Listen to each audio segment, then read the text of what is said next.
But something I think is more controversial is about modern technologies.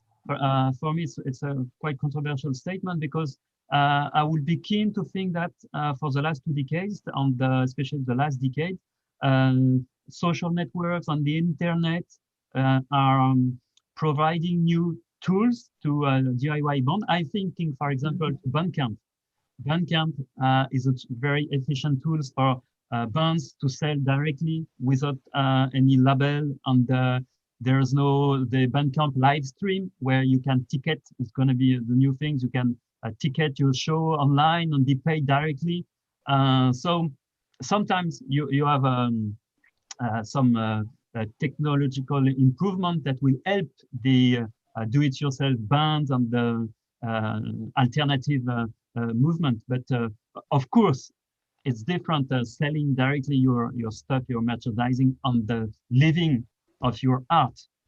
It's another scale, another step to yes, film. Because the thing is, Samuel, I wouldn't like, and we all wouldn't like to see the do-it-yourself attitude or philosophy being like a hobby or a pastime. It's more than that.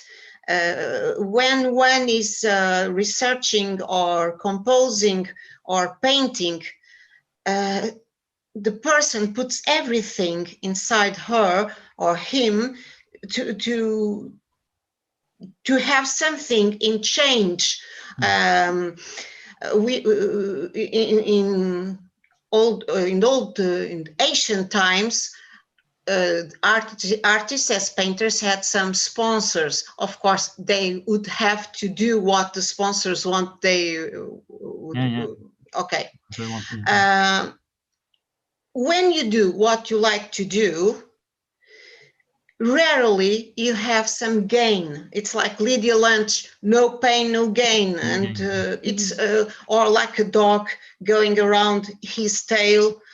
And that's what I feel towards the philosophy of do-it-yourself. It's free, it's independent, it's alternative. And there are ways nowadays like zines online, etc., etc. But I'm going to give a specific example. I and a mate, a friend, we published a science fiction book called Drone Society. And it is an ebook. And I asked the other author, Erlander Elias, okay, Erlander, tell me. So we put time, our eyes, our eyesight, everything, we did a lot. And what about money? So we published last year and we didn't see any people buying the book as if it was a physical book. And that's why I asked previously, what are the ways we can advertise the work? And sometimes if you are a female author, you feel that in a even worse way. A woman, oh, boring, maybe romance, a novel, whatever. And we see this kind of prejudice against gender as well. So we have on one hand money, that independent authors or musicians don't earn that. So we have also gender issue. So if it's difficult for men, it's even more difficult for women. Even if nowadays we see more examples of female bands, and we have in Portugal. I wish I had female mates in my bands, because nowadays in Portugal and in other countries, we see more female, maybe due to the punk subculture. Riot Girl, know. The Riot Girl. Yes. So, because when you were active with the Great Lesbian Show, it was in the 1990s? It began in 1992, 93. So it was at the onset of the Riot Girl movement? Yes. Of course, it was musically it was different, but not so far in the attitude. Yes. And you were not involved in this network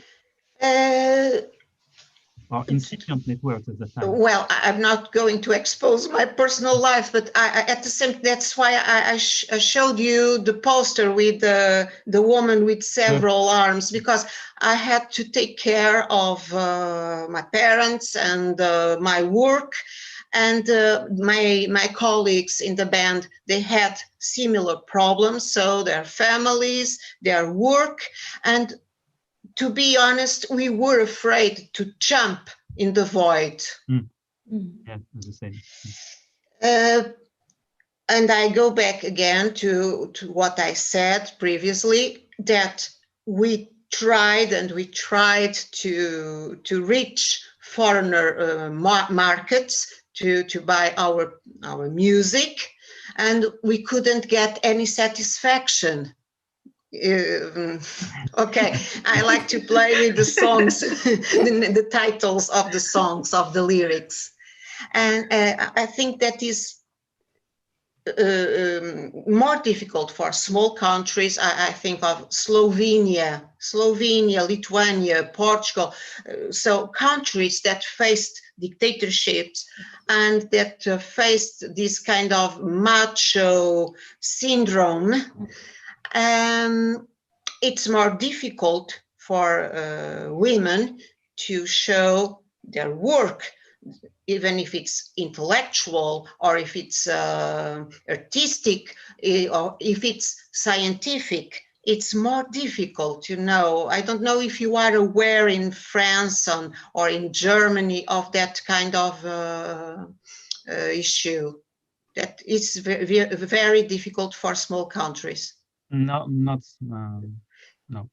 That's the thing. So Portugal was so close that outside almost anyone doesn't know anything about musical projects in Portugal, only fado, fado. And so we have writers, we have poets, we have also fanzines, zines. I know. I went to Kesmith 5 years ago, so I in Portugal last January, but I was not aware of this particular problem, that it was maybe exacerbated in small countries. We have the same issues in France, but maybe it's not so important than in Portugal, because you are in smaller country. Yes, and we see the Anglo-Saxonic countries always.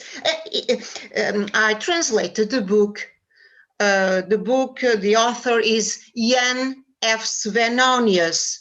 He had several. He's American. Had several bands like the Makeup and the Nation of Ulysses, etc. Oh, yeah. So yes, he's a writer and he's a musician. And I had to translate his book called Censorship Now.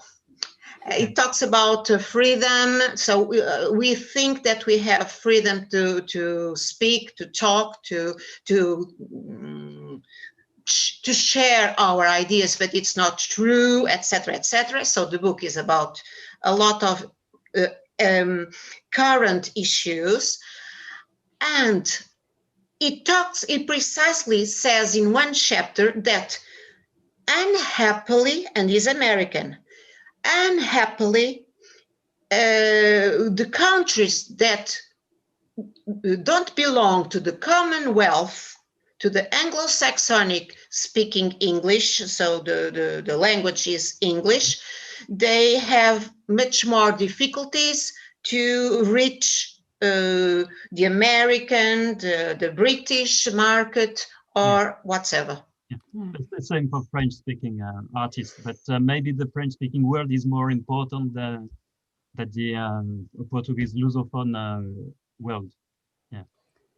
It's strange because, after all, Portugal, for the better or for the worse, Portugal, this tiny country with the Azores and Madeira, Portugal was the pioneer, the first internet connection, in terms of global Yes. communication, for better and for worse.